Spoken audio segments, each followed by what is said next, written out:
अस्सलाम वालेकुम dear students. आज का हमारा टॉपिक है levels of organization. Levels of organization किसे कहते हैं? Levels of organization living world based on chemical foundation. Levels of organization living world में ये बेस रखती है केमिकल फाउंडेशन, यानी हर एक चीज़ एक दूसरे के साथ जुड़ी हुई है केमिकली तौर पर है। हर एक चीज़ एक दूसरे के साथ जुड़ी हुई है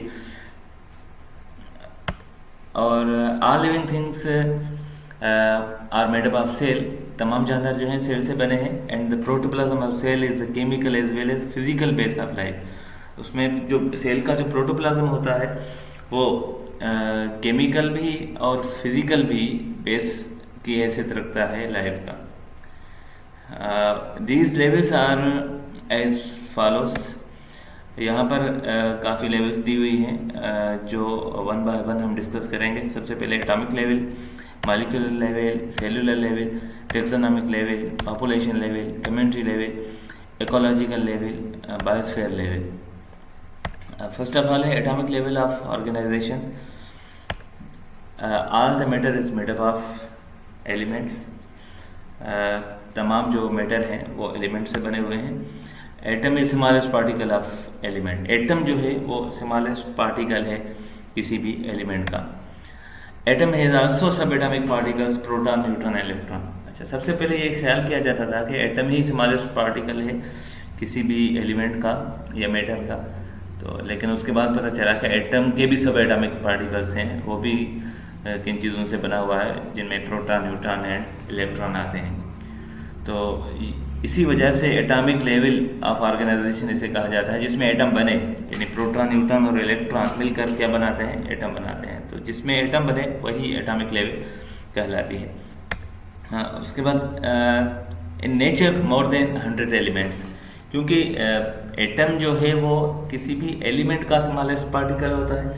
तो एलिमेंट के हवाले से बता जा रहा है कि जो नेचर में तकरीबन 100 से ऊपर एलिमेंट्स दिए हुए हैं। 118 तकरीबन केमिस्ट्री के पीरियोडिक टेबल में आप पढ़ेंगे एलिमेंट्स दिए हुए हैं। उसके बाद है 16 elements are called bio elements, जिसमें से 16 एलिमेंट्स जो हैं वो बायो एलिमेंट्स कहलाते हैं। जो बायो यूज़ करते हैं, जो जानदार हैं वो 16 एलिमेंट्स यूज़ करते हैं, उनको बायो एलिमेंट्स कहा जाता है। 6 elements are called basic elements of life. उनमें से भी जो 6 एलिमेंट्स हैं वो लाइफ की बेस की हैसियत रखते हैं, वो बहुत ही एसेंशियल होते हैं बायो के लिए। उनमें से कार्बन है, oxygen, nitrogen, hydrogen, sulphur and phosphorus. अगर इन्हें याद करने का तरीका, कौन है sp, कौन है sp, तो ये याद रखेंगे लफ्ज़ कौन है sp, तो याद रहेगा कि इसमें carbon, oxygen, nitrogen, hydrogen, sulphur और फास्फोरस आ जाते हैं। उसके बाद है एटम मिलकर जो मॉलिक्यूल बनता है, तो मॉलिक्यूलर लेवल ऑफ ऑर्गेनाइजेशन कहा जाता है। Molecules are found by the bonding of atoms, क्योंकि एटम के बाइंड होने से मॉलिक्यूल बनता है, तो इसी वजह से मॉलिक्यूलर लेवल कहा जाता है। These organic molecules are called bio molecules. जो ऑर्गेनिक मॉलिक्यूल्स होते हैं, ऑर्गेनिक मॉलिक्यूल किन्हें कहा जाता है? ऑर्गेनिक यानी ऐसा कोई कंपाउंड या ऐसा कोई मॉलिक्यूल जिसमें कार्बन शामिल हो। तो जिस भी कंपाउंड या मॉलिक्यूल में कार्बन शामिल हो उन्हें ऑर्गेनिक कहा जाता है। तो ये मॉलिक्यूल जिनमें कार्बन शामिल हो जाता है, कार्बोहाइड्रेट है, प्रोटीन है, फैट्स हैं, इन सब में कार्बन होता है, तो इसलिए इन्हें ऑर्गेनिक मॉलिक्यूल्स कहा जाता है। Molecules are classified as micro molecules and macro molecules, क्योंकि हमने पढ़ा कि एटम से मॉलिक्यूल बनता है, तो एटम मिलकर पहले माइक्रो मॉलिक्यूल बनेगा, फिर माइक्रो मॉलिक्यूल मिलकर मैक्रो मॉलिक्यूल्स बनेंगे। माइक्रो मॉलिक्यूल्स मीन्स छोटे मॉलिक्यूल और मैक्रो मीन्स बड़े मॉलिक्यूल। माइक्रो मॉलिक्यूल्स की मिसाल हो गई glucose, amino acid, fatty acid, और इसी तरह मैक्रो मॉलिक्यूल्स हो गए कार्बोहाइड्रेट, प्रोटीन, फैट्स। तो यानी glucose plus glucose plus glucose ये माइक्रो मॉलिक्यूल्स हैं, ये मिलकर बनेंगे कार्बोहाइड्रेट। और इसी तरह amino acid plus amino acid plus amino acid, बहुत बड़ी चेन जो अमाइनो एसिड की मिलकर क्या बनाएगी? प्रोटीन। इसी तरह फैटी एसिड्स, बहुत सारे फैटी एसिड्स मिलकर बनाएंगे फैट्स। तो ये ऊपर वाले माइक्रो मालिक्यूल्स कहलाते हैं, और ये इनसे जो है मैक्रो मालिक्यूल्स बनते हैं, बड़े मालिक्यूल बनते हैं। उसके बाद सेलुलर लेवल ऑफ ऑर्गेनाइजेशन है। Biomolecules work together in the form of suspension, it is form protoplasm. Biomolecules मिलकर जो है वो प्रोटोप्लाज्म बनाते हैं। प्रोटोप्लाज्म सेल की ऐसी फॉर्म है जो जिसमें यानी इनकम्प्लीट फॉर्म ऑफ सेल समझ लें, इन सेल की इनकम्प्लीट फॉर्म है जिसमें यानी सेल मेम्ब्रेन शामिल ना हो, उसके अलावा जितना भी मटेरियल है उसमें वाटर और प्रोटोप्लाज्म आ जाता है, तो वो प्रोटोप्लाज्म कहलाता है। Protoplasm is the combination of organic and inorganic substance. Protoplasm में ऑर्गेनिक और इनऑर्गेनिक सब्सटेंस शामिल हैं। ऑर्गेनिक हमने पढ़ा के जिसमें कार्बन हो, इनऑर्गेनिक सब्सटेंस उसे कहा जाता है जिसमें कार्बन शामिल ना हो। तो प्रोटोप्लाज्म ऑर्गेनिक और इनऑर्गेनिक सब्सटेंस से बना है। ऑर्गेनिक कार्बोहाइड्रेट, प्रोटीन, फैट्स वगैरह, और इनऑर्गेनिक में वाटर वगैरह आ जाता है। तो यानी वाटर और कार्बोहाइड्रेट, प्रोटीन, फैट्स ये मिलकर क्या बनाते हैं? प्रोटोप्लाज्म बनाते हैं। When protoplasm work in the form of one unit called cell, जब प्रोटोप्लाज्म एक यूनिट में काम करता है तो उससे सेल बनता है, यानी जब उसे सेल मेम्ब्रेन मिल जाती है तो वो फिर सेल, कंप्लीट सेल बन जाता है। क्योंकि कंप्लीट सेल बनने के लिए 3 शर्त लाजमी होती हैं, एक सेल मेम्ब्रेन और दूसरा साइटोप्लाज्म और तीसरा nucleus. Cell is basic unit of living organism. Cell जो है लिविंग ऑर्गेनिज्म का बेसिक यूनिट है। Similar type of cell organize together in a group is called tissue. उसके बाद जब सेल एक दूसरे के साथ मिलकर टिश्यू बनाते हैं, इसी तरह different tissue arrange in particular manner work together are called organs. फिर डिफरेंट किस्म के टिश्यूज़ जो है मिलकर अपना ऑर्गेन्स बनाएंगे। फिर different types of organ function perform करेंगे तो ऑर्गेन सिस्टम बन जाएगा। जैसे डाइजेस्टिव सिस्टम है, सर्कुलेटरी सिस्टम है, एक्सक्रेटरी सिस्टम है। तो डिफरेंट काइंड्स के जो ऑर्गेन्स होते हैं वो मिलकर ऑर्गेन सिस्टम बनाएंगे। और इसी तरह जो है different system, different organ system मिलकर बॉडी बनाएंगे या मल्टीसेलुलर ऑर्गेनिज्म बनाएंगे। तो ये हो गई सेलुलर लेवल ऑफ ऑर्गेनाइजेशन, जिसमें सबसे पहले यानी मॉलिक्यूल्स मिलकर प्रोटोप्लाज्म बना, फिर प्रोटोप्लाज्म से सेल फॉर्म हुआ, सेल मिलकर टिश्यू बना, टिश्यू के बाद जो है वो अपना ऑर्गेन बना, ऑर्गेन मिलकर सिस्टम बना और सिस्टम मिलकर पूरी बॉडी या मल्टीसेलुलर ऑर्गेनिज्म बन गया। उसके बाद taxonomic level, species smallest unit of taxonomic level. Taxonomic level का जो स्मॉलेस्ट यूनिट है वो स्पीशी है। अच्छा, स्पीशी किसे कहा जाता है? स्पीशी जो है सेम काइंड्स के एनिमल्स एक स्पीशी कहलाते हैं। यानी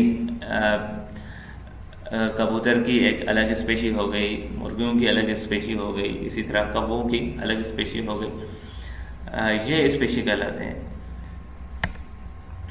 which includes morphologically similar organisms which interbreed and produce fertile offspring। ये स्पीशी को मज़ीद वाज़ेह किया गया है कि जिसमें सिमिलर टाइप के, मॉर्फोलॉजिकली जो सिमिलर टाइप होते हैं वही इंटरब्रीड कर सकते हैं एक दूसरे के साथ और ऑफस्प्रिंग जो है वो प्रोड्यूस कर सकते हैं।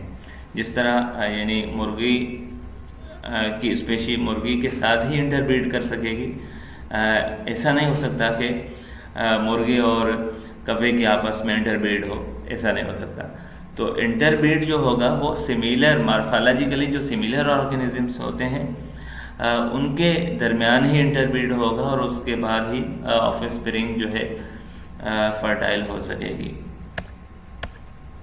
उसके बाद पॉपुलेशन लेवल है। टेक्सोनोमिक लेवल में एक स्पीशी आ गई थी, सेम तरह के स्पीशीज़ के 2 मेंबर आपस में इंटरब्रीड किया तो उसके बाद जो है ज़ाहिर है पॉपुलेशन बढ़ गई। तो all members of same species living in specific habitat are called population. Same species के लिविंग ऑर्गेनिजम्स किसी ख़ास जगह पर रहते हो उसे पॉपुलेशन कहा जाता है। A group of parrots living on trees called parrot population. Parrots का जो है ग्रुप एक ट्री पर रहता हो, क्योंकि पैरट्स सेम स्पीशीज से रहते हैं, तो पैरट्स का ग्रुप अगर एक ट्री पर रहता हो, एक जगह रहता हो, एक स्पेसिफिक हैबिटेट में रहता हो, तो वो पॉपुलेशन कहलाएगी। उसके बाद है community level. Community the members of different species living in specific habitat are called community. Different species के जो है लिविंग ऑर्गेनिजम्स किसी जगह पर रह रहे हो तो वो कम्युनिटी कहलाती है। जिस तरह a group of different kinds of birds living on tree is called bird community. एक दरख्त पर मुख्तलिफ किस्म के परिंदे रहते हो, जैसे स्पेरो भी रह रहा हो, ओल भी रह रहा हो, और इसी तरह कव्वे भी रह रहे हो किसी एक दरख्त पर। डिफरेंट काइंड्स ऑफ बर्ड्स एक ही जगह पर रह रहे हो तो वो कम्युनिटी लेवल कहलाती है। Ecological system. Communities always depend upon their non-living environment। Community जो है वो ज़ाहिर है डिपेंड करती है नॉन लिविंग एनवायरनमेंट के लिए, पर in reciprocal interaction for their survival. और अपने सर्वाइव के लिए रेसिप्रोकल इंटरेक्शन है, यानी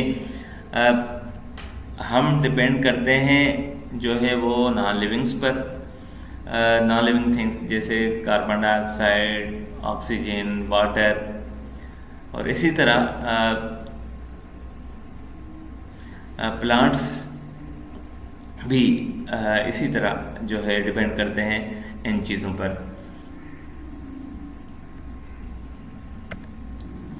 for example oxygen for respiration obtain from environment. जिस तरह ऑक्सीजन जो है एनवायरनमेंट से हासिल की जाती है, and given out carbon dioxide, और कार्बन डाइऑक्साइड जो है बाहर निकाली जाती है। This interaction is called ecological system. ये इकोलॉजिकल सिस्टम कहलाता है कि लिविंग थिंग्स नॉन लिविंग्स पर डिपेंड करते हैं, तो यानी इन्वायरमेंट पर डिपेंड करते हैं, इस वजह से इसे इकोलॉजिकल सिस्टम कहा जाता है। उसके बाद है biosphere. The part of earth where life exist is called biosphere. वो पार्ट अर्थ का जिस पर लाइफ एग्जिस्ट करती हो, रहती हो, वो बायोस्फीयर कहलाता है। It consist of different kinds of ecosystem, और इसमें डिफरेंट काइंड्स ऑफ इकोसिस्टम जो है वो आ जाते हैं बायोस्फीयर पे, यानी पूरी अर्थ पे बहुत सारे काइंड्स के इकोसिस्टम आ जाता है। जिस तरह कोई वाटर का इकोसिस्टम अलग होता है, और इसी तरह जो खुश्की वाला इकोसिस्टम अलग होता है। तो it's all about levels of organization. इसके बाद इंशाल्लाह नेक्स्ट टॉपिक में हम डिस्कस करेंगे, जो कि इंशाल्लाह आखिरी टॉपिक होगा इस चैप्टर का। खुदा हाफिज़।